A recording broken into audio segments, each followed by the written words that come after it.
You're listening to Soap Dirt, the latest in television entertainment news.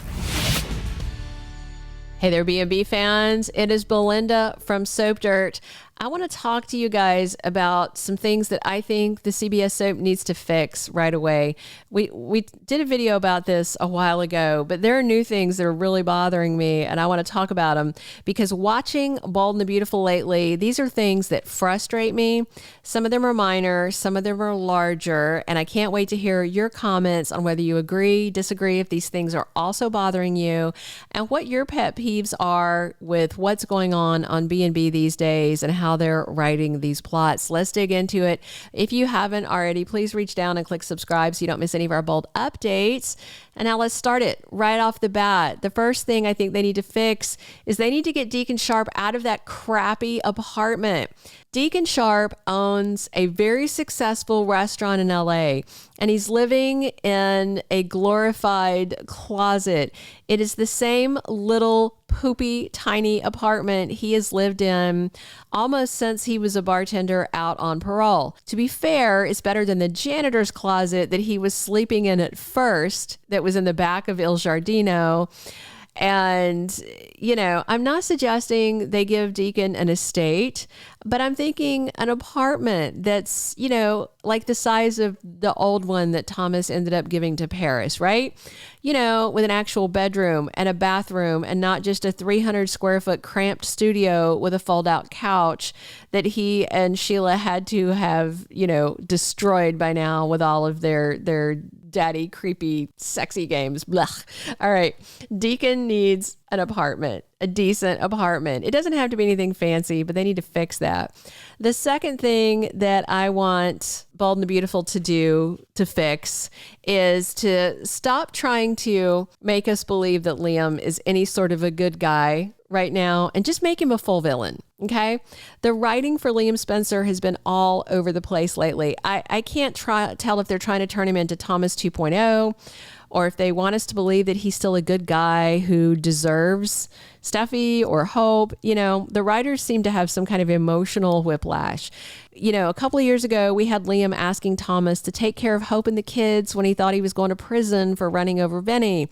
And he would be in prison, by the way, if Thomas hadn't saved his butt. And then he flipped, you know, not that long ago to making Hope cry and dredging up all of Thomas's past sins that he had prior forgiven. And now he's chatting with Thomas like they're bowling buddies. And he kept saying he respected Steffi's marriage. Meanwhile, he was crapping on it and trying to actively undermine it.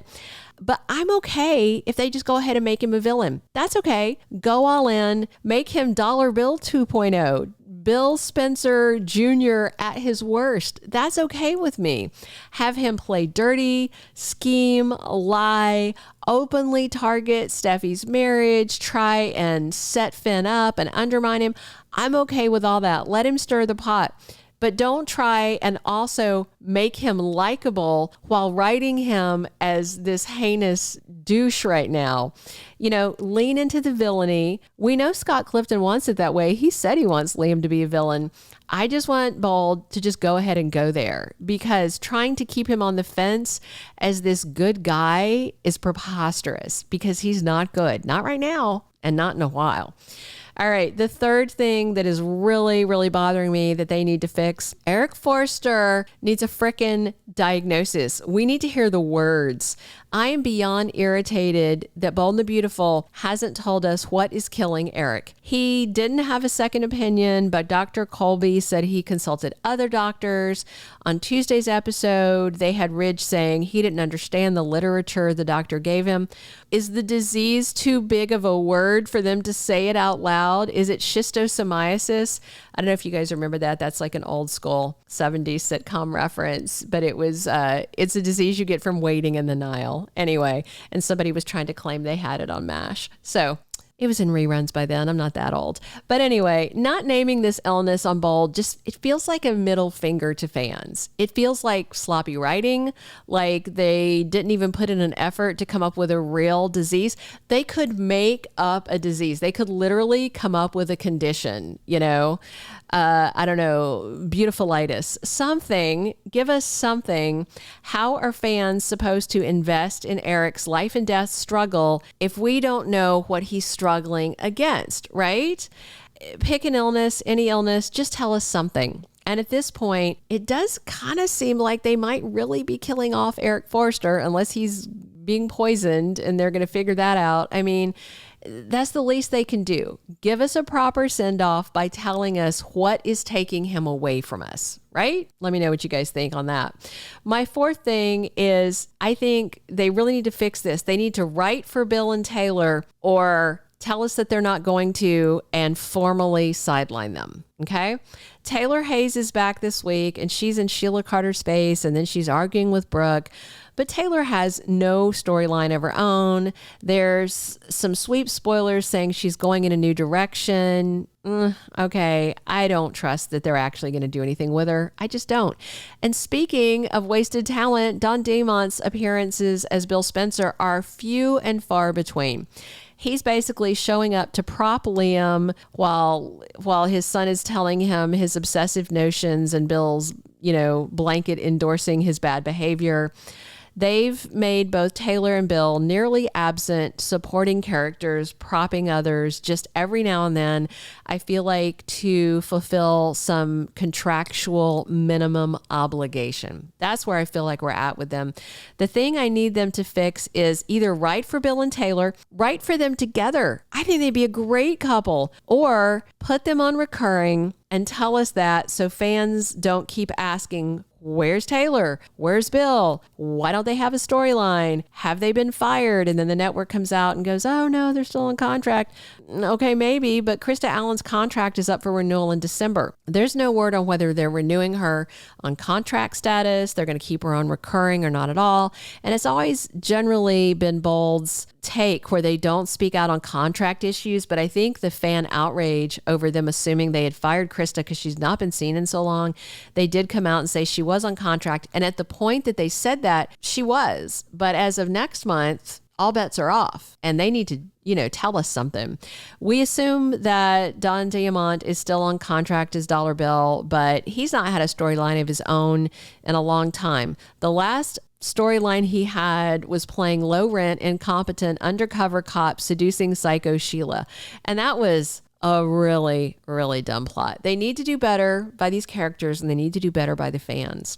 All right, my fifth and final thing I want them to fix is I want RJ to be packed off to school. Send him to design school, preferably out of town. It is frustrating to me that Bold has great characters and great actors that we don't see enough.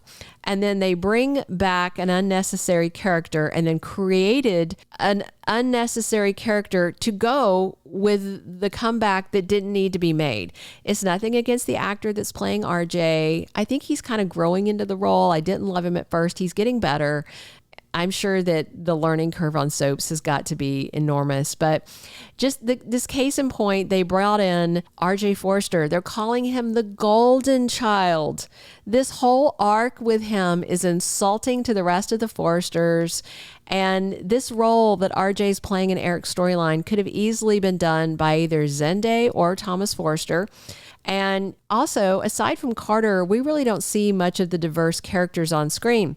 They could have used Zende for this and, fulfilled more of that, I think, social obligation. I think that after Eric's presumed and inevitable death, unless there's some twist ahead and they keep him alive, and if he stays alive, that's fine too. But they need to send RJ off to design school. Luna can go with him.